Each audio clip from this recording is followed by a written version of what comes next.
Oh my goodness, it's the series finale. I'm in Salad and I saw The Penguin, episode 8. A Great or Little Thing. It is directed by Jennifer Getzinger, written by Lauren LaFranc, and if you haven't seen this episode, I will spoil it for you. This episode starts, we're following Frances, Oz's mom, in the past. We're looking at her right after Oz's brothers died, or I guess her sons. Her two sons, and now Oz is there alone, and she's like, this is fishy situation. I totally suspect that Oz accidentally killed them or purposely killed them. Either way, they're dead. They're not coming home. And he just looks so eager. He looks so pleased. He's adamant about not being there. Every time that I question him, he's like, I wasn't there, Ma. I wasn't there. Of course, she knows when someone is lying to her. And she has this guy named Rush. She has a deal where she's talking to him, right? Talking to him about what happened. What her point of view is on the whole situation, the brothers flooding, Oz's brothers flooding rather, and Rush is like, he is constantly looking for validation. He has no father. You can be there to validate him, and with that, you can get him to do anything you want. Also, it's the night of the dance scene from a couple episodes ago where Oz is talking to his mom and they're dancing. And Oz's mom is like, oh, I believe in you. I love you so much. We're going to have a future together. All that fun jazz. Well, this episode takes that scene and twists the perspective to a very dark perspective. It's revealed that Frances hated Oz the entire time. She suspected him of killing the brothers. That Rush guy was going to kill Oz.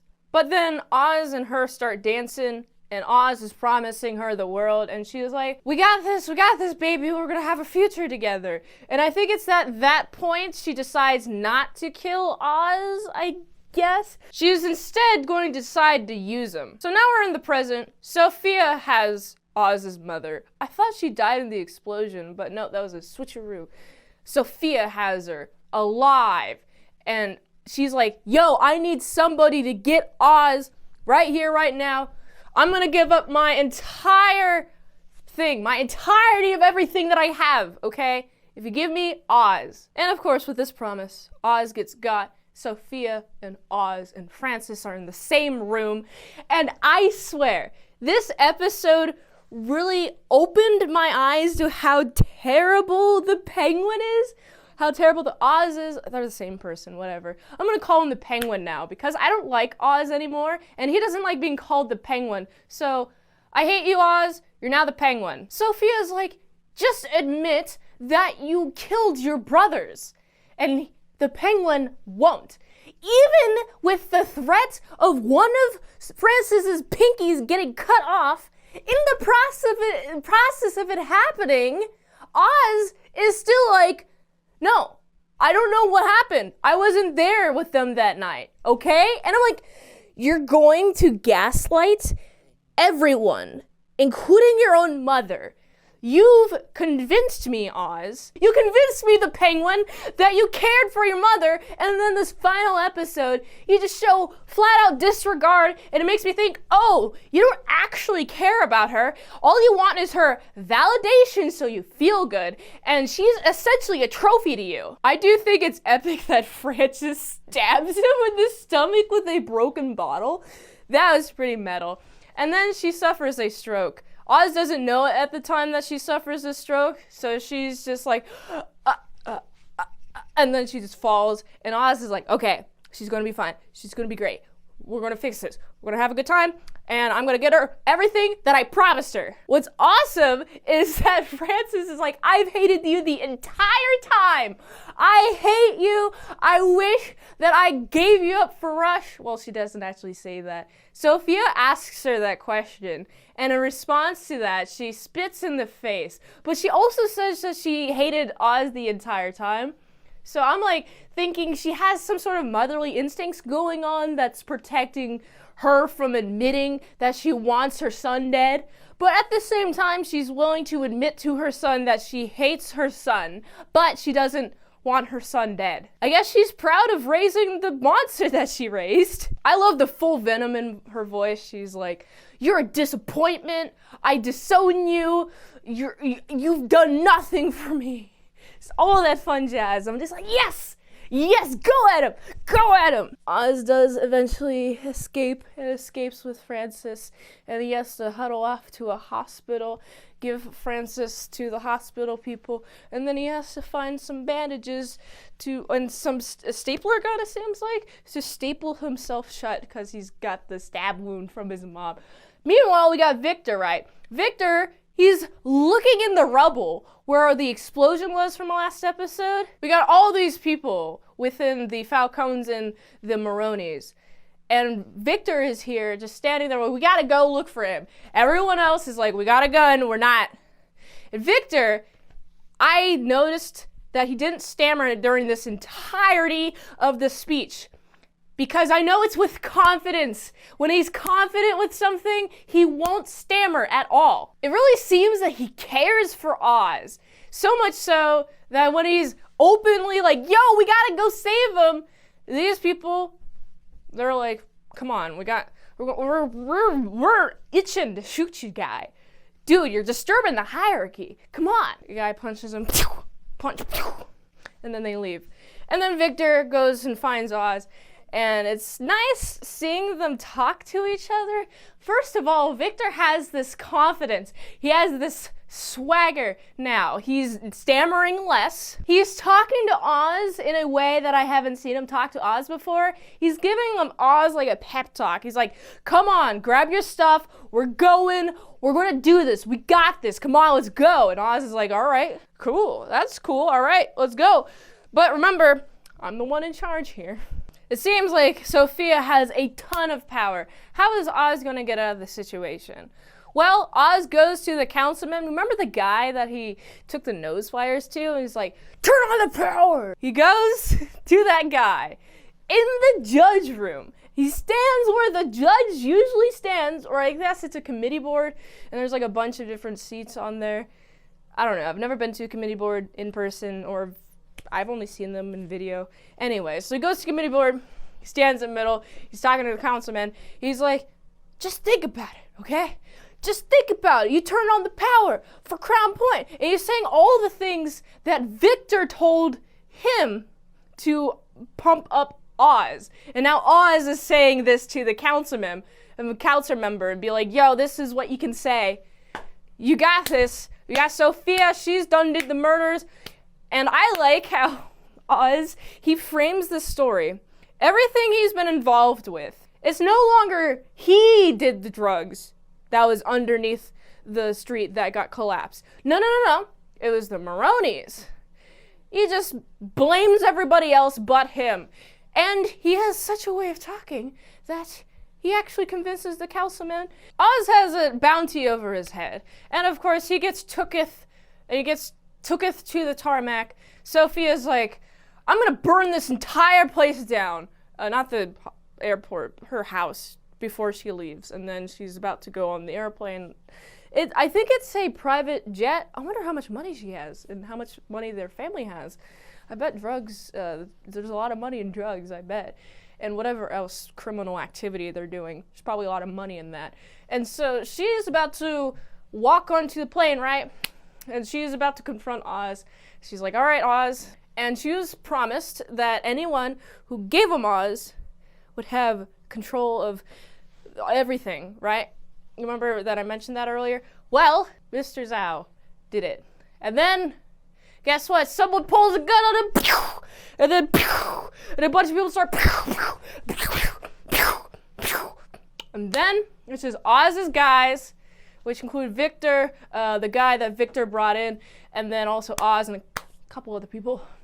And while he's talking, there's like a nice little sequence of everybody who had any connection to Sofia, right? Anything that could be bad for them, they're all getting murdered. All while Oz has her in the car, and he's like, you want to know what you didn't do for them? You always made sure that they never felt seen, ever. I made sure they felt seen, and that's why they're behind my support. I'm like, you know what? That makes a lot of sense.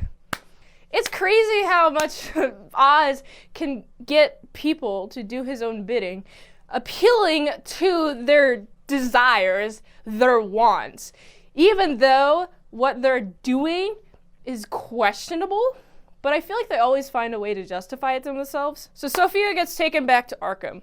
She's dealt with. Even though Oz has king power, he's the kingpin of Gotham. What he was doing it for now lays in a hospital bed and unresponsive to him, and a nurse comes in and is like, hey, she's a vegetable. And Oz is like, no, she freaking ain't. Get a doctor. And I'm like, oh my goodness. You're terrible to people, especially when you're grieving. You're just shouting at everybody. You suck, Oz. Oh my goodness. And Victor places a hand on his back to comfort him. I'm like, man, Victor and Oz are going to have a future together. They have to, right? Well, they're sitting outside. They're having a nice little moment, right? They're talking about how all of their family's gone. They only have each other. And Victor is like, well, you're family to me. And then Oz is like, you know what they say about family. It's your greatest strength, but it's also your greatest weakness too. And he's like, first of all, Oz has his hand around Victor already. He's like really close to him. And then he starts strangling him. He strangles Victor dead. And I'm like, bro, oh my goodness. I can't believe it. This is genius writing because I like how the show establishes Victor in the first episode. We get to see Victor build and grow. We get to see Victor and Oz's dynamic shift and change. And that's all that fun jazz. And then we see Victor, all of his goodness, right? At the beginning, he was kind of being forced. But then he got paid, and then he stayed, and then he decided to stay and continue working with Oz. All that fun jazz. But at the end, oh my goodness, all of this goodness amounted for nothing because he gets strangled by the penguin, and then the penguin just waddles away. What? I liked Victor. I really liked Victor. He was just getting more confident, okay? He was just starting to get a hold of his bearings, and I saw that Oz takes out his license plate and his money, and it shows he's born in 2004. I'm like, he's only 20? What? I lived 4 years more than he did? Wow! Wow, I can't believe it. That was my reaction. I was like, Oz, you suck. Also, another thing that made me be like, Oz, you suck, is now he has the nice little penthouse, right? And he has this vegetable mother up there. Instead of doing the humane thing, which is to end your suffering, if you see somebody there, you gotta end their suffering because they're a vegetable. There's nothing else for them. Might as well put them out of their misery. But Oz, terrible selfish person, also hilarious that she has her little hospital bed just keeping her alive right in front of a penthouse window overlooking the city. So I guess she technically got everything that she asked for. Oz delivered on everything, but it came at a huge cost. And I like seeing her cry. It's nice and teary. And then we got this chick. It's the chick who ratted on Oz, but I don't think she said anything to Oz about her ratting on Oz to Sofia. And so now they get to dance at the penthouse. Right. One more thing, and I saved this intentionally for the end because when I heard this, I was like, this is awesome. I'm excited for this. Sofia is in Arkham. She gets a mail. The mail is from Selena Kyle saying that it's her half-sister. Sofia is her half-sister. Oh my goodness, Catwoman is Sofia's half-sister. Ah! So what my predictions are for Batman 2, obviously, Oz has already been beat up by the Batman, but I'm thinking that there's going to be a lot more force attacking the Batman, right, when the Batman eventually goes after Oz again, because Oz hasn't really been disturbed by the Batman in this miniseries, but I'm thinking in the movies, he's going to be working kind of behind the scenes a little bit, and maybe Batman is going to meet up with Oz, but I do think that the third movie is confirmed that Oz is the big bad guy for the Batman 3. So for my prediction for the Batman 2, I don't know exactly how big of a role Oz is going to play. I feel like Catwoman is going to be there. I'm excited for the Batman. What did you think about the Penguin? Did you enjoy it just as much as I did? What do you think about the Batman 2? What's your predictions for that series? I gotta give this. It's a solid. This episode is awesome. And it made me really hyped for Batman 2. So I'm gonna have to give it, it's a solid 8.8 out of 10. If you like this review, watch another on the platform, like I said, $20 Dinos at patreon.com/ASEPresents. 1 movie review per 1 month. Go to this link tree to support the daily grindiness of all them daily movies. So I can go here. And until next time, mint salad sauce. Say hello to my salad croutons and bacon bits. Now, if you excuse me, I'm gonna visit my half-sister in Arkham. Woohoo, here I go.